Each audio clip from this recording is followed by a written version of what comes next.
L'Europe a avancé énormément de raisons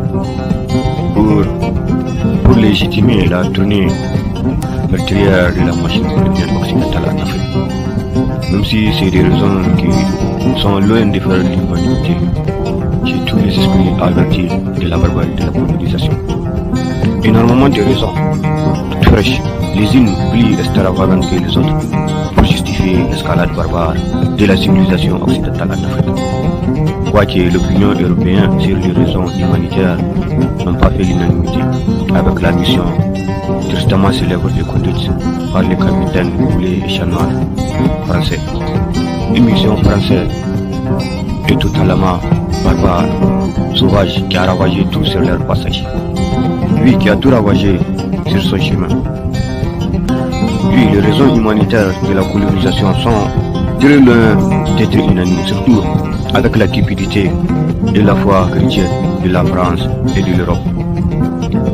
Surtout de la France, qui a eu la sottise et le culot de demander à Firoun, un chef touareg à Monokal, de Wilmerdin, de verser un tribut colonial de 1000 moutons, de 82 bœufs, tout en transportant 4000 caisses des Sassani Hausa à Filingue en 1908. Toutefois, les raisons les plus vraisemblables sont les désirs ardents de la civilisation européenne qui vise à la sanctification de la monstruosité du capitalisme et de l'impérialisme européen.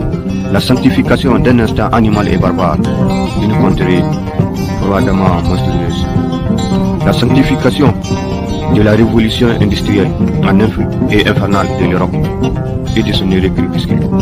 La sanctification d'un idéal déraisonné et chrétien, d'un instinct colonialiste et machiavélique, d'un instinct racial et ravagé, d'un instinct gémofoutiste et esclavagiste, d'un instinct sauvage et conséquemment engagé dans l'art de la torture et de la rapine, du berceau de la francophonie comme du berceau de l'humanité. Oui, engagé dans l'art de la torture de l'Afrique incomprise, de l'Afrique souillée, de l'Afrique porteuse du message de l'hospitalité durant l'exploitation coloniale, de l'Afrique porteuse du message de la résistance pendant la pénétration coloniale, de l'Afrique porteuse du message de la générosité, de la fierté et du pardon car elle a envoyé ses enfants défendre l'Europe pendant la Seconde Guerre mondiale. Même si elle a connu l'affaire de l'injustice, même si elle a connu le travail forcé et l'esclavage, même si elle a connu l'apogée et la résistance, même si elle a connu le racisme et le mépris, même si elle a connu les ravages de la Première et de la Seconde Guerre mondiale, quand ses enfants ont pris part à ces spectacles sanguinaires et inconséquents, marqués par la cupidité de l'appétit des guerres.